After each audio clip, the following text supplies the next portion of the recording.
Do you want to learn effective ways to build relationships, generate sales, and grow your business from successful entrepreneurs, startups, and CEOs without listening to a long interview? If so, you've come to the right place. Gresham Harkless values your time and is ready to share with you precisely the information you're in search of. This is the IAM211 podcast. Hello. This is Gresh from the IAM211 podcast, and I have a very special guest on the show today. I have Sharita Jennings of Get Fit Like That. Sharita, it's awesome to have you on the show. Thanks for having me. So excited to talk to the community. Yeah, I'm super excited to have you on. And before we got started, I wanted to read a little bit more about Sharita so you can hear about all the awesome things that she's doing. And Sharita is the founder of health and fitness website, Get Fit Like That. Formerly, Sharita worked full-time as a health policy attorney, balancing Get Fit Like That as a side hustle through which she has led group fitness classes across the Washington, D.C. area. Recently, Sharita left her full-time job to turn her focus 100% to Get Fit Like That and expand her ability to help others get fit like that. Now she leads virtual classes, provides personal training services to ambitious go-getters and jet setters who need help balancing their health and their hustle. Sharita, are you ready to speak to the IAM211 community? I'm ready, Gresh. Awesome. Let's do it. So first question I had was to hear a little bit more about what I call your CEO story and what led you to start your business. Sure. So basically, I started practicing law like 7 years ago. And as soon as I started, I immediately needed something else, like something a little bit more fulfilling. And it was one of those stories where I just started turning the thing that people always asked me about, which was health and fitness. I just started turning that into a business. And I first started with group fitness classes because I love attending group fitness classes. I love creating workouts. So I started teaching classes around the DC area, working in various gyms from like LA Fitness to Urban Boxing to New Box. And then it turned into, well, let me see what happens if I create my own classes and my own brand, because I had so many more ideas and wanted to share so much more with my community and everyone, at least in that area. So eventually it just kind of turned itself into a business. And I started teaching a lot more while still working full time. And now I'm really excited to be focusing on it all the time. And I have like a lot of opportunity to be super creative and creating a lot of digital products and reaching out to a whole new community of travelers and nomads and busy entrepreneurs who I think can really use a unique training style like mine. Yeah, absolutely. And I feel like that's, every person's, or at least I'm a little biased because I love entrepreneurship, but I feel like that's every person's dream to be able to take what is a side hustle and to grow it into, a full-fledged business where you're able to work, like you said, 100% of the time or 200% of the time on it, because a lot of times people don't realize that it doesn't just happen overnight. It is a process by which you're doing it on the side. Then all of a sudden it becomes a little bit more. Then it starts to grow and grow and grow. Absolutely. Yeah. Awesome. And I wanted to drill down a little bit deeper and hear about what I call like kind of how you serve your clients. So can you tell us a little bit more about some of the things that you're doing? I know you touched a little bit upon it. Sure. So the two major things that I do is I have really intensive one-on-one fitness coaching, and it's all done virtually. So I sit down with my clients and we sit down for a consultation, and I create customized fitness programming as well as nutritional coaching for them. So this means every single week they receive new workouts, a new like nutritional target. For some people, most people, it's like, let's focus on reducing sugar, or let's focus on increasing protein, something like that. But they get weekly workouts and a nutrition plan that they follow for 8 to 12 weeks. And my favorite part of that program is that we sit down once a week and have an accountability call. And that's where I hope that my client like spills it all. Like, this week was wonderful or this week was horrible. Mm-hmm. So, we really have that time to just drill down what's working, what's not working, and we can make adjustments. And it's my goal that anyone who works with me actually just builds habits.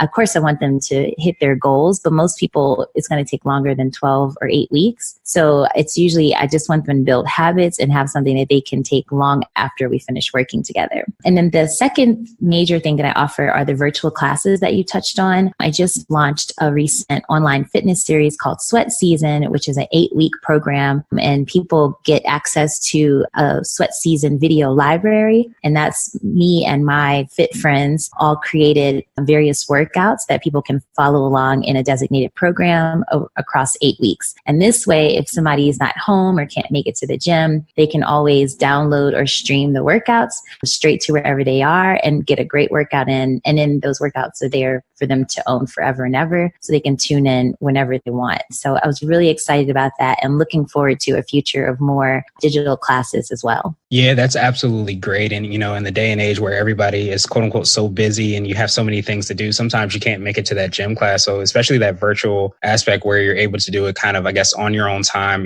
depending on however you can fit it into your schedule, seems like it will be huge. Yeah, absolutely. Awesome. And I know you touched on this a little bit, and I wanted to ask you for what I call like your secret sauce. And this is what you feel kind of distinguishes you or sets you apart or your organization apart. Yeah. Well, I'm in a very saturated business. The fitness industry is huge. And even a lot of people haven't heard of like virtual coaches or online coaches, but there are quite a few who offer all sorts of services.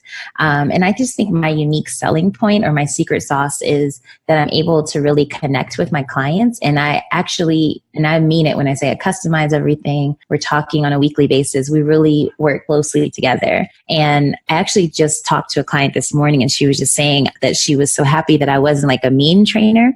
She thought I was going to yell at her. She didn't do her workouts. And, but instead what I told her is like, you just need to worry about the next day. Like, today didn't work out, but you have tomorrow. So what are we going to do tomorrow to get on the right track? And it's those kind of conversations and being available pretty much 24/7 to those one-on-one clients that really sets me apart, and I think really helps people reach their goals.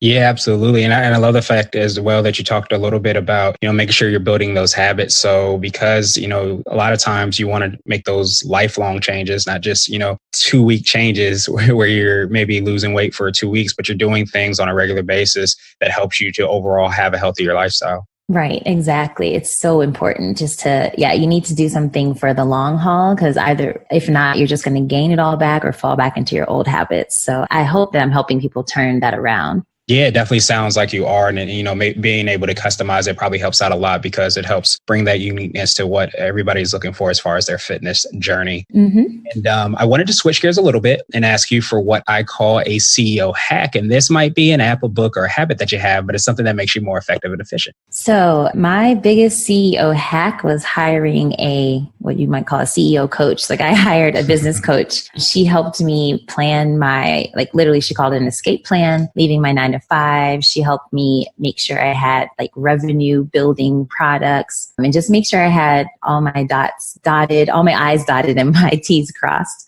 before I took the plunge. And I still work with her now and kind of run things by her as well. And that has been amazing, because I'm not naturally an entrepreneur. I don't know if anyone is, but once it became serious and it was going to be like my main source of income, I had to get very serious. And so I just went with a business coach from the Ambition Studio. If anyone's interested, she changed my life. Awesome. And I love that, because a lot of times, we kind of mentioned before in the beginning, is that a lot of times you have these big goals and these big dreams and ambitions, but to be able to break it down, like you said, to have I think you called it escape plan, where you're able to say this, I got to do X, Y, and Z to be able to escape. And then I got to do A, B, C to be able to take that to the next level and break it all down. Kind of helps out a lot. Absolutely. It really does. Nice. And now I wanted to ask you for what I call a CEO Nugget. And this is a word of wisdom or piece of advice. Or if you can hop into a time machine, what would you tell your younger business self? I would tell my younger business self, and only 6 months ago, that things are going to move at their own pace. So you can set these wonderful goals, like I'm going to achieve this many customers in 30 days, and I'm going to generate this many sales in XYZ days. But sometimes you have to let the business grow at its pace. You can do everything right. You can do everything that you're supposed to do, quote unquote, but things might not happen as soon as you want them to. And in some cases, things happen much more quickly than you want them to. So it's just be ready for extended timelines, and also be ready for just out of the blue opportunities and having to scramble to keep up with what's next for your business. And in my case, I actually moved abroad as well when I went full time with my business. So I thought when I moved here, I was like, okay, I'm going to get into wellness tourism and start working with hotels, and I'm going to develop these programs. And that is moving a lot slower than I imagined, but it's still moving in the right direction, and that's all that matters. So I would definitely tell my younger business self and anyone else who's starting a business to just know that it's going to happen at its own pace and just be ready for that. Yeah, that makes perfect sense. And it's funny, like when I started, a lot of the biggest thing that I think I remembered, I didn't necessarily accept it, but I understand a lot more now, is that it usually takes twice as long as sometimes you think, if not longer. So a lot of times you're like, I'm going to hit this goal and hit this target, 0 to 60. And you're going to be able to do that. But a lot of times it takes, and there's a process to do that. But I imagine, definitely correct me if I'm wrong, like probably a lot of times like in fitness too, where you're trying to maybe increase your bench and you've been doing the same weight for the last, 2 months. And then all of a sudden you just hit this level where you're able to, double your bench or do whatever. But that happens out of nowhere. But it's because you've been putting in those habits and that work. Exactly. I was thinking that it's exactly the same principles that you apply to like fitness goals, but we don't listen. Yeah, no one wants to hear that, myself included. So I definitely understand that. And now I wanted to ask you my absolute favorite question, which is the definition of what it means to be a CEO. And we're hoping to have different quote unquote CEOs on the show. So Sharita, I want to ask you, what does being a CEO mean to you? To me, being a CEO is being able to just be incredibly creative. Like it is totally up to me what kind of products I get to offer. It's totally up to me what kind of like partnerships I foster with brands and other businesses. And it's totally up to me what kind of clients I want to work with. And so it's just really kind of being totally in charge and having full creativity. And that's the part that I love the most. And my coach actually called me a visionary, which means I like to come up with ideas, but not so much implement them. But it just means being super creative and having that vision and then being able to follow it through. And so I just love being able to try things. Some things don't stick, some things do. And then you get to try something else when something doesn't work, or whenever you want to, you can pivot.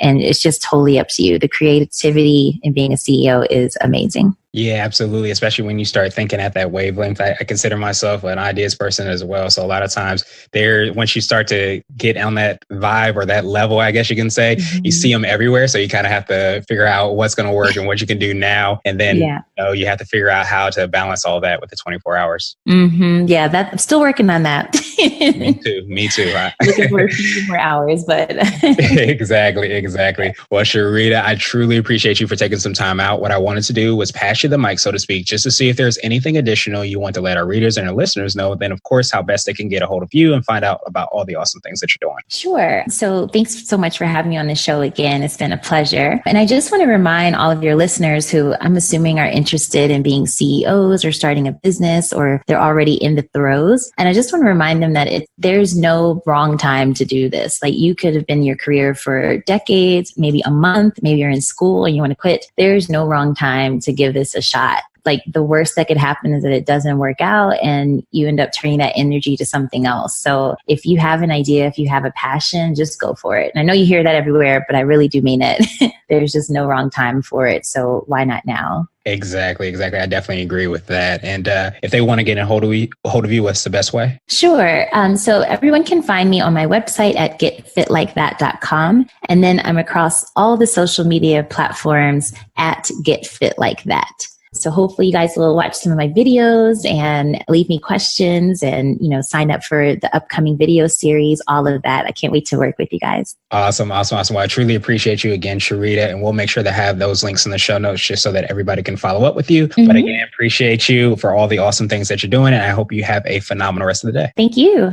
Thank you for listening to the I Am CEO podcast powered by Blue 16 Media. Tune in next time and visit us at IAM211.co. I Am CEO is not just a phrase, it's a community.